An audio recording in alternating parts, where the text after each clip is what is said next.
belo jutro, ki pa nažalost s sabo prinaša kar nekaj pasti.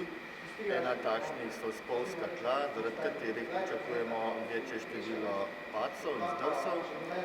Zaenkrat povečanega števila pacientov zaradi tovrstnih poškodb na urgenci nimamo. Včeraj je bilo obravnavanih 24 pacientov zaradi zdrsov, danes pa zaenkrat zgolj 6.